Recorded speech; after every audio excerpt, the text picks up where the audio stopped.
Yun nga, si Kuya, yung nakapag-adjust na si Kuya. So, happy na siya, nakakakita na masaya yung mga oo, mga nare-relocate dito na ganito yung appearance na nila, yung ano na nila, tawag dito, pinakaano nila dito sa lugar. So, talagang maganda naman. Para sa akin din, personally, maganda ko talaga din yung mga pabahay. Ngayon compare noon, na talagang ayaw mo talagang tumira. Meron ako usually napuntahan dito sa may 13. Diyos me, ang liit ng ng CR. Parang kapira. Oo, parang makakaupo ka talaga. Parang kala mo presuan eh. Oo eh. Kaya malaki yung CR dito. Halos nasa 1.5 meters to 2 meters ata yung haba. Tapos lapad mga 1.5 meters, no? Mga ganun. Kaya medyo nakakakilos ka eh. Saka fully finished na. Pinturado na. May tiles na. Ikaw na lang yung mag-a-adjust ng konti, no? At least yun, no? Ay, makikita nyo yan si Kuya yung imahe ng mga na-relocate na talagang happy siya doon sa napunta niya. Ayun na nga din, no? Kaya, adjustment time pagkasama. November 14, no? Kaya, at least nakakatuwa din yung mga na-relocate itong month na to. Pat kasama dun sa talagang nilinis nila yung area. Parang napaka-peaceful na din, tsaka parang, alam mo, net na yung lugar. May mga bago lipat yan, Quezon City, tsaka Novaliches. Ayun nga, taga Quezon City, nakausap ko nung nakarang araw. Hindi ko rin, November, no? Oo nga pa, parang tagal ko hindi napunta dito sa lugar. Usually, 2 years ago, ang karamihan nagre-request sa akin dito sa comment section, mga taga Paranaque. Paranaque po. Ito pa Paranaque po. Ito namin, Paranaque po. Pinalitan nyo? Oo nga. Kasi may nag-comment sa akin. Si Lini Rose Aguila, sabi niya, may nakapagsabi daw sa kanya, yung possible na maging bahay niya, may nakatira na. O yun nga, may nakatira na nga doon. Oo nga eh. Sa inyo na ibinigay, no? Sa amin na po binigay. Oo eh. Kasi yung, di ba kahit yung sa kuryente, no? Ano kaya nangyari? Sa pangalan po ng Kaya, yung possible na beneficiary, no? Ano kaya nangyari doon sa mga taga-Paranaque, no? Sa mayor, no? Oo eh. Kaya usually nung nakarang mga taon, may na nga nagpupunta na dito na taga Paranaque, minsan grupo sila, mga nakamotor. Chinik na nila yung possible na maging bahay nila. Nagulat din ako, biglang, yun, taga Bacoor, Quezon City, Valenzuela, may mga tao na. Tapos yun nga, may nakapagsabi nga daw sa kanya, kay Ma'am Lini Rose na may nakatira na nga, may nakatira na Tagaluton naman, Tagaluton, Manila. Mga nauna sa amin yan O kaya nga, nasimpuan ko sila nung bagong nirelocate sila dito, bagong inatid sila rito. Wala na kasi. Wala na kasi nakaano sa pangalan natin. Oo eh. Transfer na sa inyo. Ang may problem na kasi nun, yung LGU na eh. LGU to LGU, LGU to Initsay, and then LGU to LGU ng Naik. So sila na nagano, baka hindi natin alam kung ano yung naging problem ng LGU to Initsay, tsaka LGU ng Naik, bakit hindi sila natuloy dito. No, kasi kita nyo, may name na, no? Kuryente sila pa nakapangalan, pero kaya nga, January, ililipat doon sa inyo.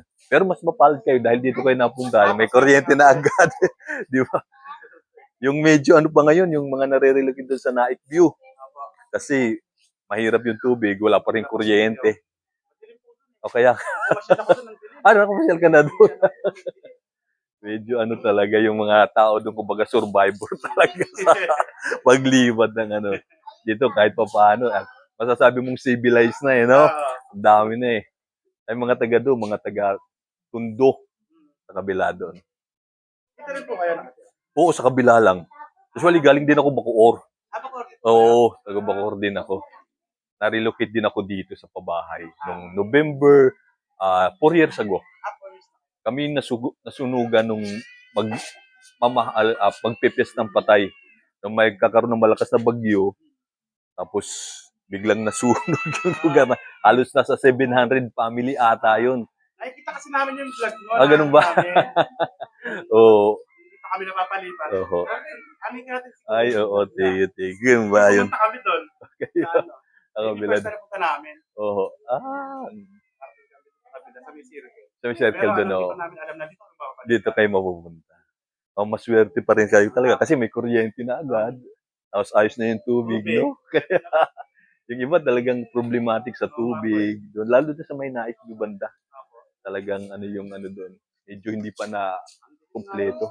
Kaya, Nakakatakot. uy, oo nga pala, buti ano, kasi karamihan ng mga nare-relocate din, paalala ko din yung mga bagong nare-relocate. Yung first night nila, nananakawan sila eh. Oo nga Yung mga po. ibang mga Ay, pamilya. kwento po nila dito. Oo. Mga taga na butas. Natsimpuan ko eh. Di, kalilipat lang nila ngayon. Kinabukasan, nagpunta ko, natsimpuan ko, nag-ayos sila. Yung pader nila may, ano daw doon, bakat ng paa. Bata pa. Ayun pala, napasok na sila eh, nakatulog. Parang hindi daw. Ang daw ng tulog nila. Hindi katulad po sa amin na kami, ano, pinapunin namin. Mhm. At sa kapitbahay lang. Oo, may tao na. May tao. Kaya, sa kanila, kasi wala pa bago, mga taga na butas yun. Parang ilang cellphone, halos lahat ng cellphone. Tapos yung parang, ano nila, yung assistance, tangay daw. Hindi daw nila nalaman yung cellphone daw na parang iba pa, nasa may unan lang nila.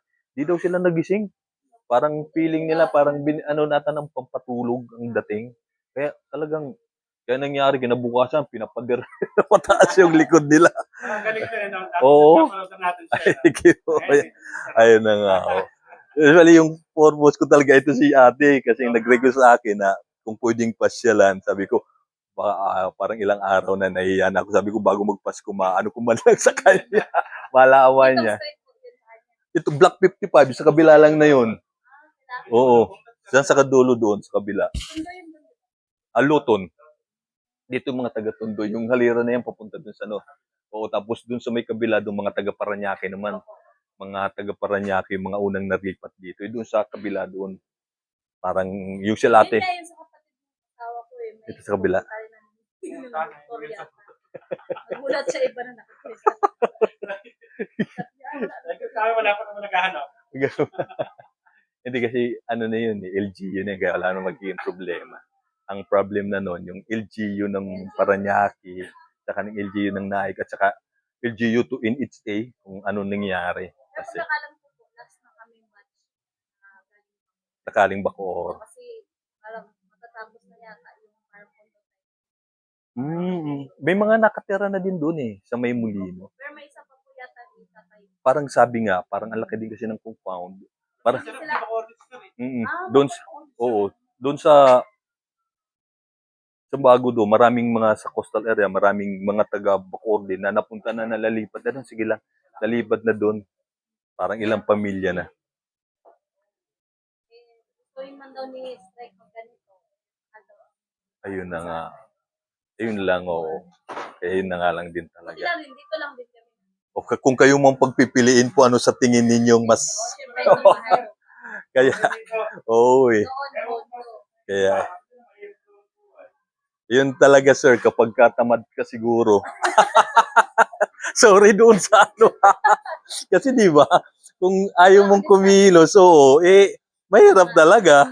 Wala ka discount. Oo, tsaka kung hindi ka kikilos, di ba? Doon ba naman sa pinanggalingan natin, siyempre, kumikilos rin tayo para may makain tayo, di ba? Sampol pa lang dito. Kaya nga, adjust na talaga, oo. Tsaka kung kumbaga hindi ka talaga gagalaw, kung mag-uupo ka lang talaga, mahirap talaga, gugutom talaga abot mo, di ba? Kasi, iisipin na lang ng mga inire-relocate. Yung mga nagtatrabaho, kumuha ng subdivision, sa mga private subdivision. Nasa probinsya rin naman yung mga subdivision. Di ba? Tapos, punta doon sa probinsya, bebiyahe din papunta doon sa Manila, naghanap buhay din naman sila. Di ba? Ganun. Kung ikang ayaw mong kumilos talaga, tingin ko mahihirapan ka talaga. Mahirap talaga. 100% mahirap. Yun din. Isang mabigat lang talaga dito yung mode of transportation, no? Kasi medyo pricey talaga yung pamasahe. Kasi tricycle eh. Di katulad sa atin, jeep lang. Sakay ka na. Makakarating ka na ng palengke kung saan. Dito kasi walang jeep eh. Halos tricycle talaga yung ano eh. Kaya makikita mo, kahit pumunta ka ng puro ang transportation talaga, tricycle talaga yung number one eh. Kaya kailangan meron ka talaga motor para makasave ka. Kasi, oo kasi di ba, mamasahe ka, galing ka dito, sabihin natin 35. Papunta lang ng Flying Bay sa Main Road, paano pa papuntang Palengke? Magkano yung singil sa inyo? Sa amin. 150, special yon. Apo. Special yon, oo. Pagka individual, magkano? Kasi doon sa kabila, 25 to Flying Bay, 25 lang. Papunta na ng Palengke, 30 bawat isa. Ganun yun. Hindi ko lang alam dito sa inyo kasi medyo malayo sa inyo. Gawa ng ano. Galing bayan. 120 minutes. Oo. Kaya, Swelo na lang din. oo, yun na nga. At 30 din, kung 120, 30 din. Kasi apat na tao special yung inaano nila. Nakamotor naman ako. Oo. Malaking bagay din talaga meron motor kaya e-bike kasi yung pamasahe, di ba? Ayun yung isa sa mabigat din dito. Pero siyempre kung ika nga magsusumikap ka, hindi ka mahihirapan, di ba? Kung hindi, kung hindi ka magsusumikap, mahirap talaga. Uy, sorry doon sa mga nagsasabing mahirap sa... Pero hindi, talaga, di ba? Ano lang naman yun common sense lang naman Mahirap kung hindi ka kikilos, hindi ka magtatrabaho, di ba? Hindi ka maghanap ng trabaho. Mahirap talaga. Wala ka talagang kakainin kasi kung kung maghihintay ka lang na oo wala namang kusang dumadating na biyaya talagang hahanapin mo. Kahit juice pinapakita. Oo Kaya naman. Kumbaga tinuturuan ka talagang magtrabaho. Kumbaga nandiyan na lahat ng resources, ikaw na lang yung bahalang kumbaga dumiskarte, gumawa ng paraan para makuha mo yun, ma-achieve mo yun. Pero kung matutulog ka lang, maupo ka lang maghapon, edi muta lang aabutin mo. Kaya sasabihin mo, magrereklamo ka lang talaga, ang hirap dun sa relocation, walang trabaho. Oo naman. Kasi isipin mo, yung mga nagtatrabaho, kumuha ng bahay sa mga private subdivision na itinayo sa probinsya, wala naman din silang tinatrabaho. Tatrabaho sila kung saan mayroong trabaho. Pumupunta sila din sa lugar. Oo nga. Uy, salamat sa suporta ninyo. Baka naabala ko kayo. Shoutout kala kuya. Ganun ba? Ay, maraming salamat sa suporta. Oh, maraming suporta sa ano ninyo. Ay, thank you po sa inyo. Ayun sila kuya. Sir, ma'am, go na ako. Ikot na lang ako. Sige, salamat sa inyo. Salamat sa suporta ninyo. Shoutout kila kuya. Baka meron kayong batiin pa ng mga nadudumpa sa ano. Wala na ba? Naubos na? Naubos na. Mukhang nilibad na ata ni Mayor. Mga taga-por, sige. Salamat sa inyo. Thank you. So, ayun.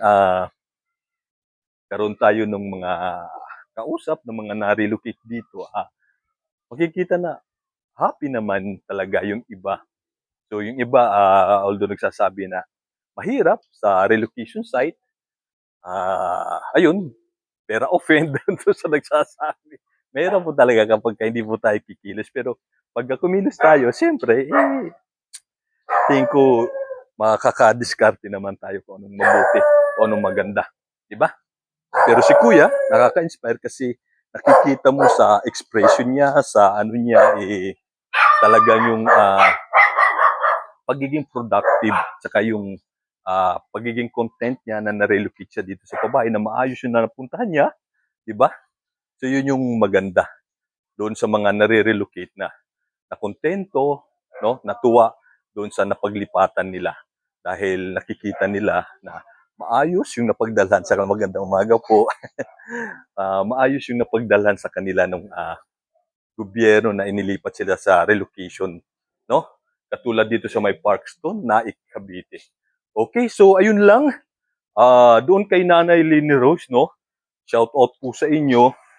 So, ang tanong nyo, kung meron na nakatira doon sa possible na maging bahay ninyo, meron na akong nakatira. May nakatira na ako doon sa possible na maging bahay nyo.